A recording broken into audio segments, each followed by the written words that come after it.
They laughed at him the moment he walked through the door.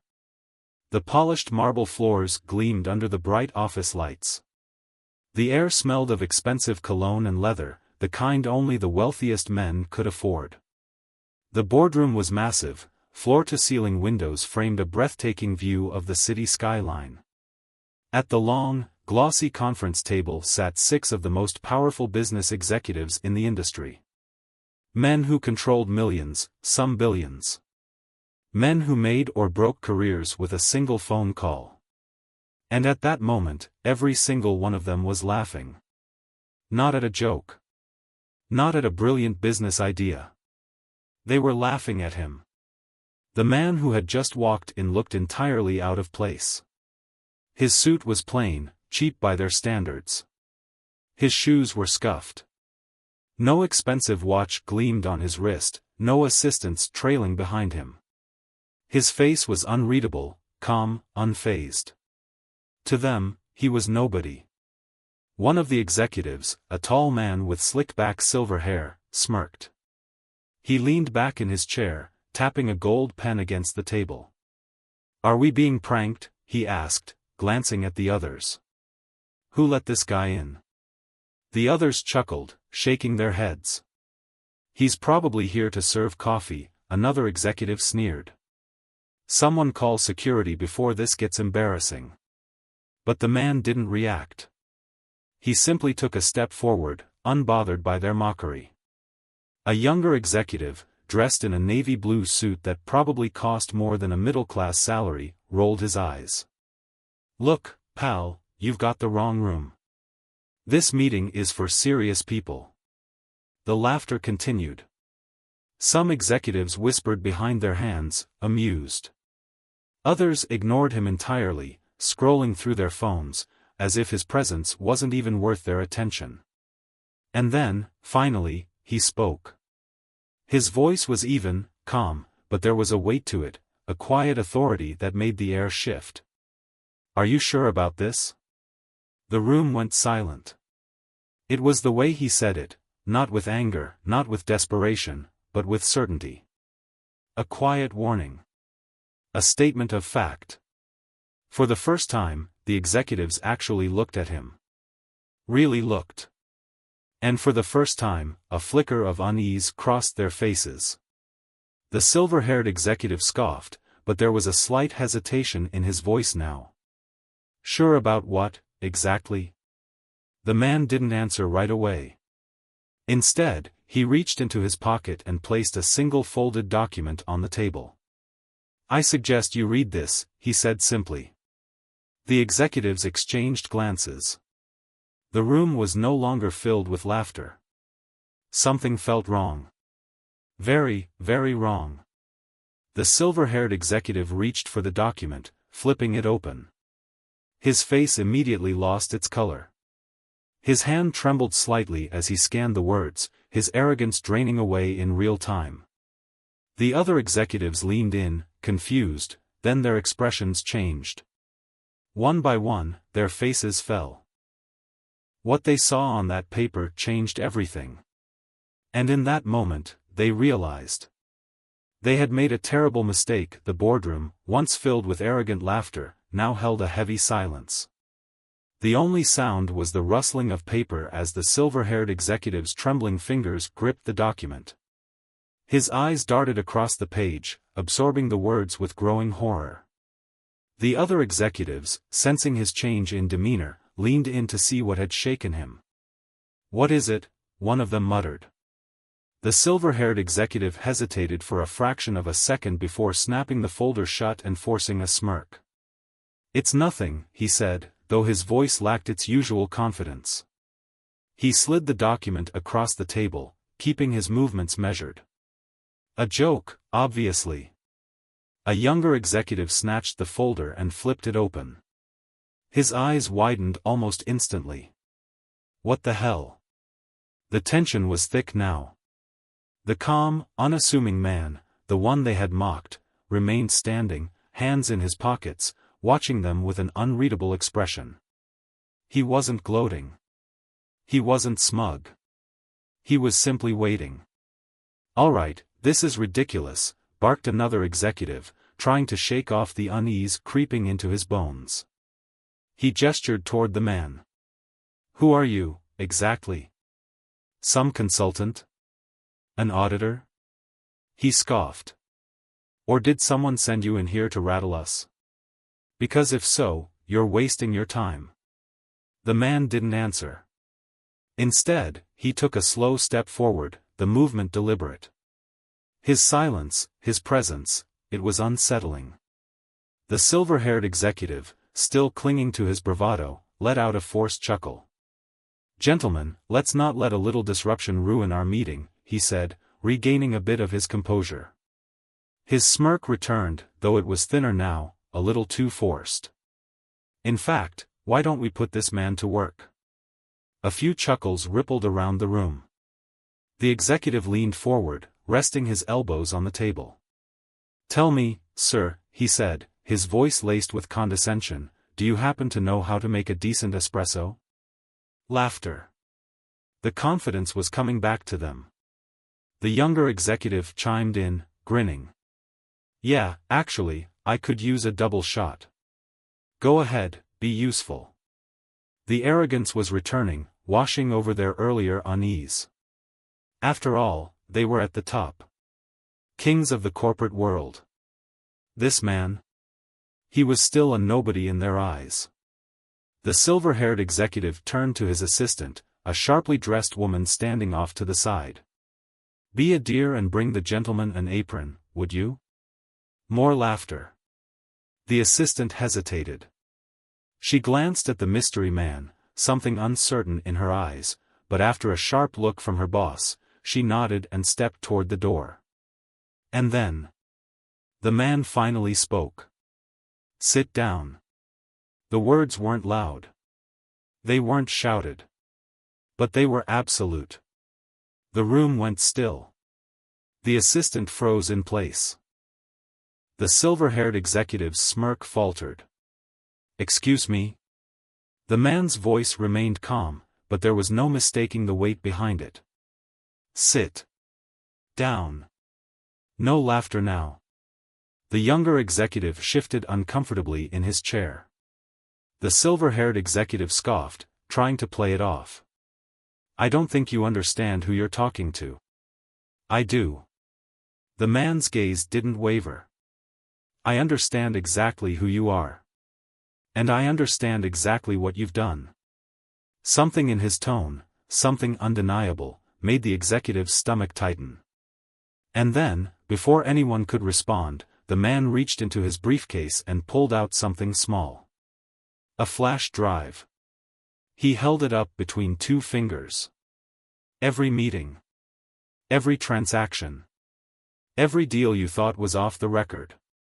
He placed the drive on the table. I have it all. Silence. The silver-haired executive's face turned red, not with anger, but with something dangerously close to fear. One of the younger executives, shifting in his seat, forced out a nervous laugh. This is ridiculous. If you think you can just... The man pressed a button on a small device in his other hand. A speaker crackled to life. And then... a voice filled the room. It was their voice. The silver-haired executive.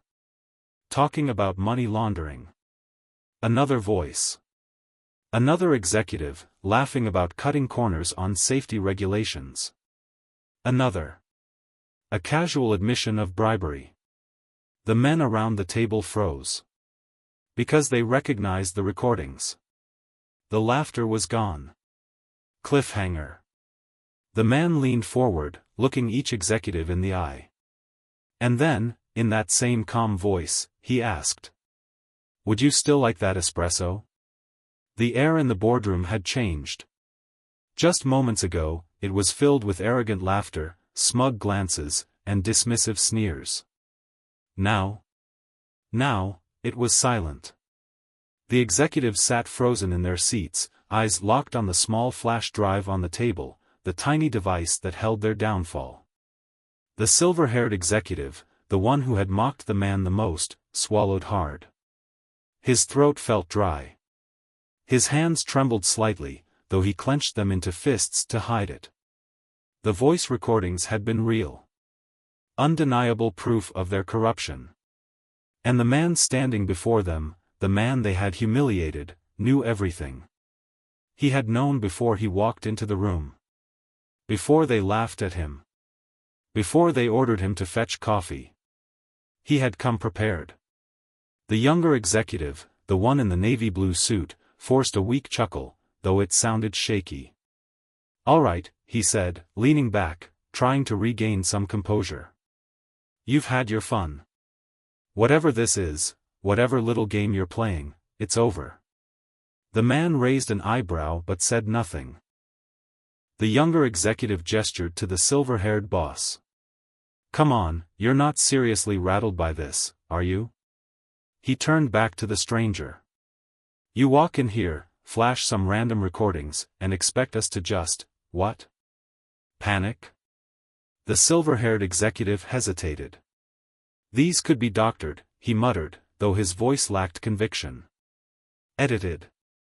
The man gave a slow, knowing nod. "Edited?" His voice remained calm. "Then why do you look so afraid?" The silver-haired executive's jaw tightened. The man took a step forward, placing both hands on the polished conference table. He scanned their faces, one by one, before speaking again. "I'll ask you again. Are you sure about this?" That same line. That same quiet confidence. It sent a chill down their spines. The younger executive's hands curled into fists. He was clearly losing patience. "Listen, I don't know who the hell you think you are, but you need to understand something." "I understand everything," the man interrupted, his voice even, unshaken. His calmness was the most unsettling part. The executives were powerful men. They were used to threats. They had faced lawsuits, accusations, and bad press before. But this? This felt different. This man wasn't shouting. He wasn't threatening. He knew something they didn't. And that was far more terrifying. The silver-haired executive forced himself to sit up straighter. He needed to regain control. "Fine," he said, his voice smoother now, practiced. "You have our attention. Tell me, what exactly is it that you want?" The man didn't answer right away. Instead, he reached into his pocket and pulled out a sleek black envelope. He placed it on the table. The silver-haired executive eyed it warily. "Open it," the man said. A bead of sweat formed at the executive's temple. Slowly, he reached forward and slid the envelope toward himself. His fingers hesitated before pulling it open. The moment he saw what was inside, his breath caught in his throat. The color drained from his face. His eyes flicked up in pure disbelief. "How?" he whispered. The younger executive leaned over to look, and immediately went pale. The other executives, confused, scrambled to see. The room, once filled with arrogance and mockery, was now filled with something else. Fear. The black envelope held one simple document. A federal investigation notice. Stamped. Signed. Legally binding. The man, the nobody they had laughed at, wasn't just some consultant. He wasn't some disgruntled ex-employee or a corporate whistleblower. He was someone with power. Real power. He had been investigating them for months. Every number. Every report. Every illegal transaction they thought had been buried, he had found it all. One executive let out a sharp breath. This can't be real," he muttered, gripping the edge of the table. The silver-haired executive, still gripping the document, felt his pulse hammering. His mind was racing, calculating, scrambling for a way out. The younger executive turned to the man, his voice quieter now. "Who are you?" The man finally answered. "Your last chance." The room went dead silent. The executives had spent their entire careers believing they were untouchable. That they could buy, cheat, or manipulate their way out of anything. But for the first time, they saw the truth. They had no control here. The man, the nobody they had humiliated, had all the power now. Cliffhanger. The silver-haired executive gritted his teeth. And then, he did something no one expected. He smiled. And said, "Well then, let's talk." The silver-haired executive leaned back in his chair, forcing a smile despite the tension thickening in the air. The other executives, still reeling from the federal investigation and Otis staring back at them, weren't as composed. The younger executive in the navy blue suit swallowed hard, eyes darting between the mysterious man and the document in his boss's hands. "This has to be some kind of mistake," he muttered, but his voice lacked confidence. The silver-haired executive, however, had built his empire on never showing fear. He wasn't about to start now. He tapped the document against the table and exhaled through his nose. "All right," he said smoothly. "I'll admit, you've got my attention." The man, the one they had mocked, humiliated, underestimated, simply watched him, unblinking. The silver-haired executive gestured toward the others. "You come in here, act like you own the place, throw around some recordings and government documents." He smirked, though it didn't reach his eyes. "But let's be honest, you wouldn't be sitting here if you already had enough to take us down. If this were truly a federal indictment, we'd already have agents knocking on our door. So why are you here?" The younger executive, catching on to his boss's reasoning, nodded quickly. "Yeah. If you really had something, we'd already be in cuffs. So what do you want?" The man exhaled slowly, almost like he was disappointed. Then he reached into his briefcase again. The executive stiffened. This time, he pulled out a second folder. A thick one. He set it down on the table and slid it forward. "Open it." The silver-haired executive hesitated. His fingers twitched toward the folder, then stopped. He wasn't sure he wanted to know what was inside. But the silence was unbearable. Slowly, he flipped it open. And his entire body went rigid. His eyes widened. His breath hitched. Inside were pages upon pages of detailed reports, financial statements, signed contracts, every single illegal, unethical, and fraudulent deal they had ever made. It was a complete map of their empire. How they evaded taxes. How they funneled money into offshore accounts. How they exploited loopholes, bribed officials, and crushed competitors with ruthless backdoor deals. Every secret they had spent years burying was right in front of them. The younger executive peered over his shoulder, then recoiled as if burned. "Jesus," he whispered. The silver-haired executive's fingers tightened on the pages. His jaw clenched. His confident mask was cracking. "Who the hell are you?" he finally asked, his voice lower now. The man finally answered. "I'm the man you never saw coming." Silence. The executives looked at each other, unspoken panic rippling through them. The man continued, his voice calm. "For years, you've gotten away with everything. You've bought politicians, silenced whistleblowers, buried lawsuits under mountains of legal fees." He tapped the thick folder. "But you made one mistake." The silver-haired executive exhaled sharply, his fists tightening. "And what was that?" The man tilted his head slightly. "You underestimated the wrong person." The words landed like a blow. The younger executive shifted in his seat, trying to contain his unease. "All right," he said, forcing a chuckle. "You're obviously some kind of investigator. Maybe government, maybe private. But you haven't answered our question. If you have all this, why aren't we in handcuffs?" The man held his gaze. Then, very quietly, he said. "Because I wanted to see if you'd do the right thing." The executives froze. The silver-haired executive scoffed. "The right thing?" He shook his head, regaining some of his composure. I think you're misunderstanding who we are. No, the man said. I understand exactly who you are. He leaned forward, resting his hands on the table. But the question is, do you? A heavy silence fell. The man let his words sink in before he spoke again. Your company is finished. Your careers are over. The only choice you have now is how it ends. The silver-haired executive's nostrils flared. You don't get to make demands. The man tilted his head. Don't I? He reached for the flash drive on the table, tapping it once.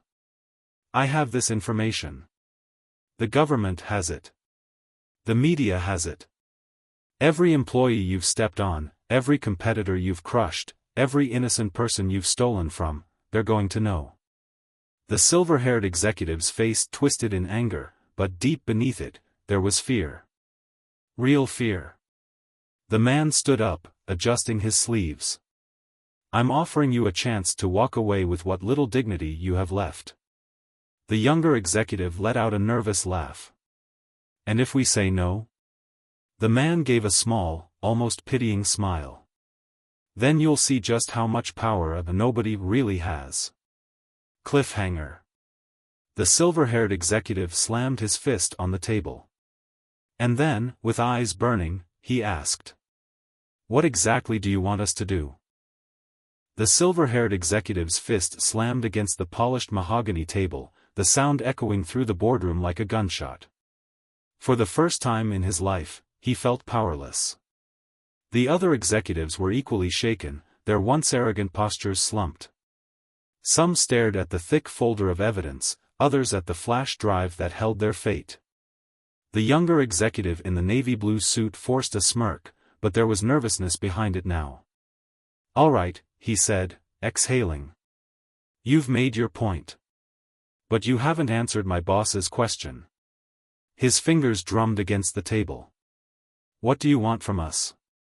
The man, the nobody they had mocked, remained standing, his posture relaxed but his presence dominating the room. He glanced at the silver-haired executive, who was gripping the armrests of his chair so tightly his knuckles had turned white. Finally, the man spoke. I want you to fix what you've broken. The executives exchanged uneasy glances. The silver-haired executive let out a cold, humorless chuckle. Fix, he repeated. You think this is some fairy tale where we just make things right and walk away?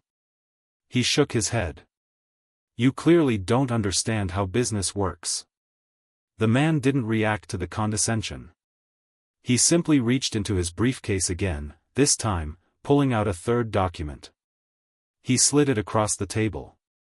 The younger executive picked it up and started reading. His face paled instantly. No, this is insane. The others peered over his shoulder, their faces darkening as they read. The document was a full-scale corporate reform plan. It outlined massive restitution payments to former employees, whistleblowers, and small businesses that had been crushed under their corporate greed. It included public apologies, financial reparations, and a complete restructuring of the company. In short, it was a death sentence for the empire they had spent decades building. The silver-haired executive slammed his hands on the table. This is blackmail, he spat. The man remained unmoved. No, he said simply. This is justice. Silence. Tension stretched across the room like a drawn bowstring. One executive, an older man with thinning hair, snapped first. He shot to his feet, his chair scraping violently against the floor. This is ridiculous, he barked. You think we're just going to sign this? Hand over everything we built? He turned to the silver-haired executive. We need to call security. Now. The silver-haired executive hesitated. Then, with slow, deliberate movements, the man reached for his phone and tapped the screen. A moment later. A new voice filled the room. It wasn't a recording. It was a live call. A deep, authoritative voice crackled through the speakerphone. "Mr. Reynolds," it said, addressing the silver-haired executive by name. The room froze. Because they recognized that voice. It was a high-ranking federal prosecutor. The silver-haired executive's pulse hammered against his skull. His fingers twitched. This is a bluff," he muttered. The man said nothing. But the prosecutor's voice continued. "We're ready whenever you are." The silver-haired executive went still. They were out of time. The younger executive ran a hand down his face. "Jesus," he whispered. The older executive who had snapped earlier suddenly looked sick. Their empire, the one they had believed to be untouchable, was seconds away from collapsing. The silver-haired executive's chest rose and fell in quick, shallow breaths.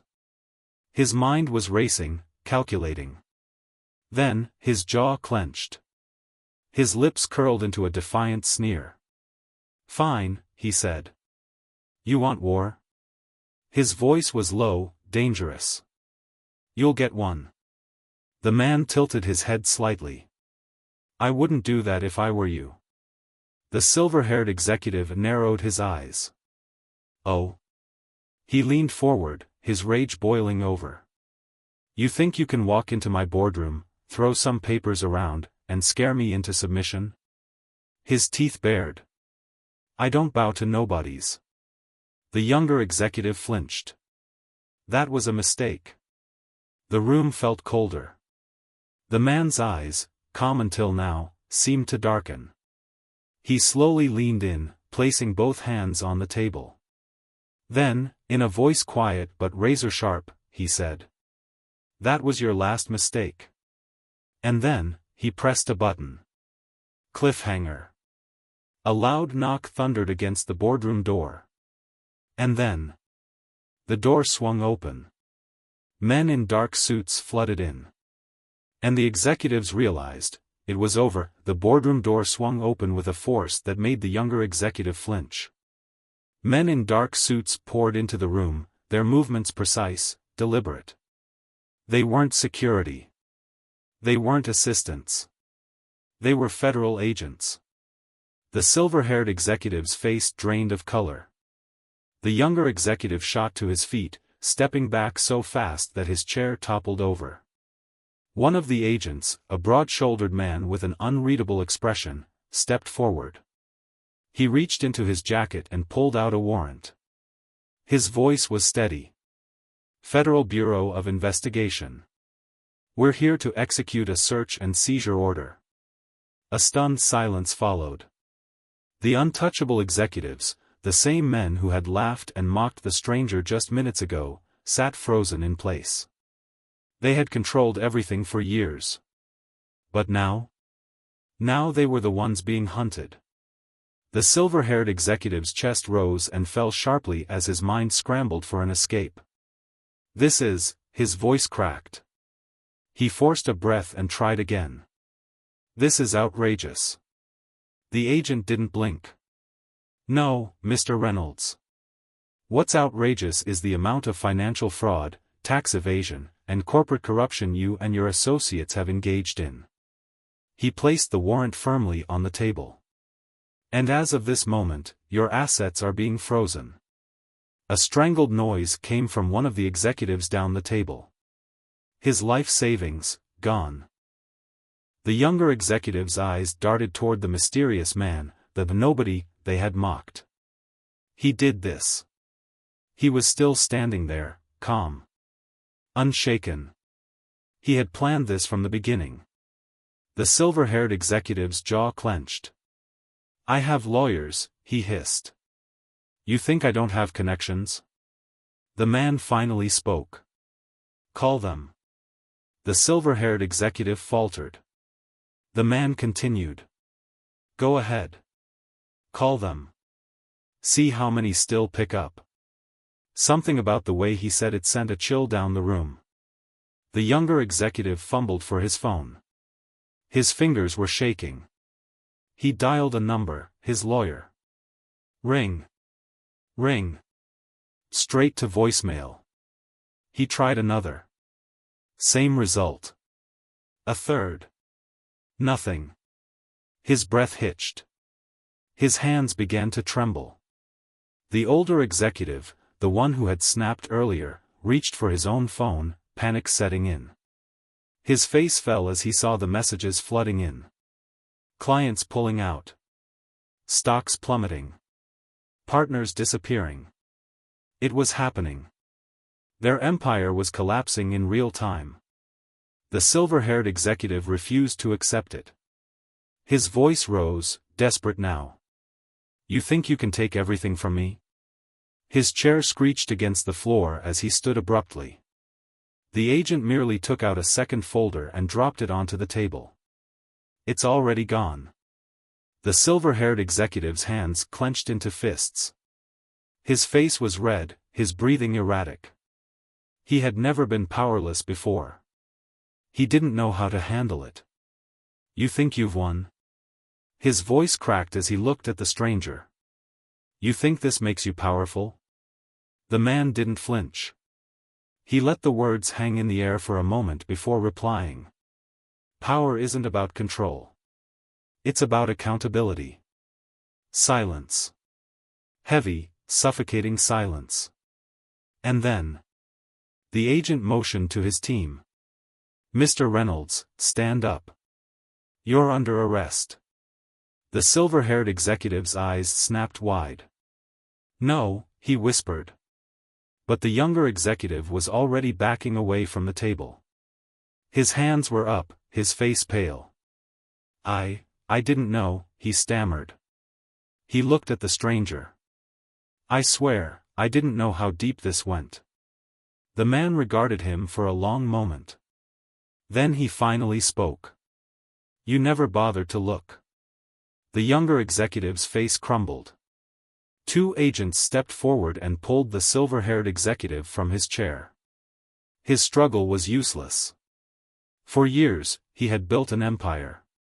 For years, he had crushed anyone who stood in his way. But in the end, nobody had taken everything from him. Cliffhanger. As the agents escorted him out of the boardroom, the silver-haired executive turned back, his voice hoarse.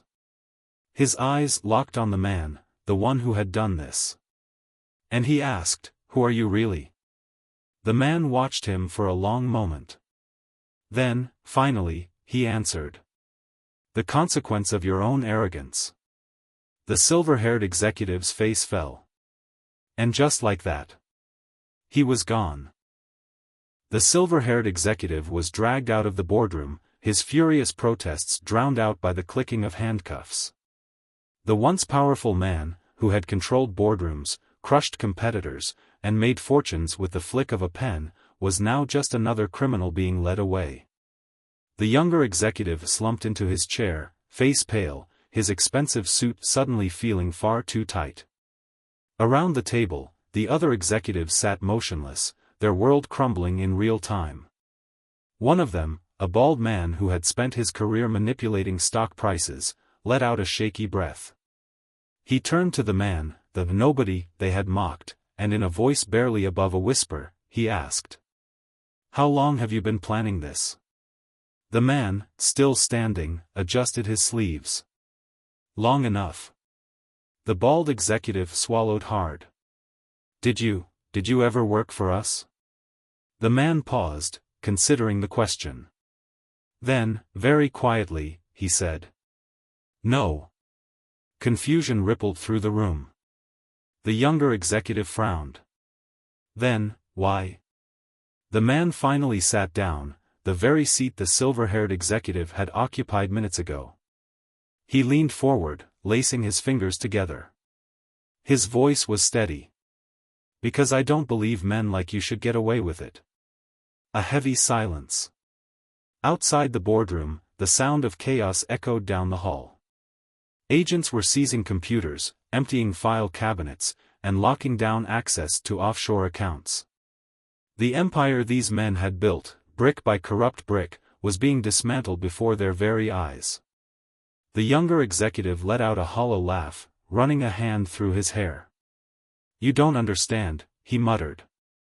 This is bigger than us. The man tilted his head slightly. Is it? The younger executive's hands curled into fists. There will always be another company. Another CEO willing to do what we did. Another loophole. Another bribe. You think you've won? You've just slowed things down. That's all. The man studied him for a moment. Then, in a voice calm but razor-sharp, he said. That's what your boss thought, too. The younger executive flinched.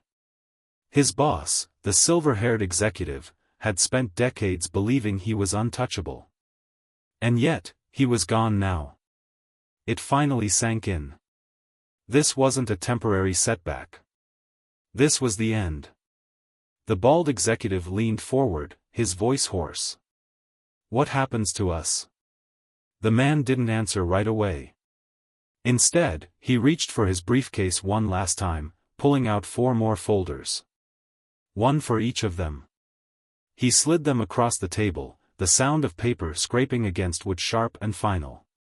The younger executive hesitated before flipping his open. His breath hitched when he saw what was inside. Legal indictments. Criminal charges. Personal assets being investigated. And at the very bottom, a single line in bold. Cooperate, or go down with him. The younger executive shook his head, his pulse hammering. No, he whispered. No, no, no, there has to be a way out of this. The man simply looked at him. And in that moment, the younger executive realized. There wasn't. The nobody they had mocked had just destroyed everything. Their reputations. Their power. Their future.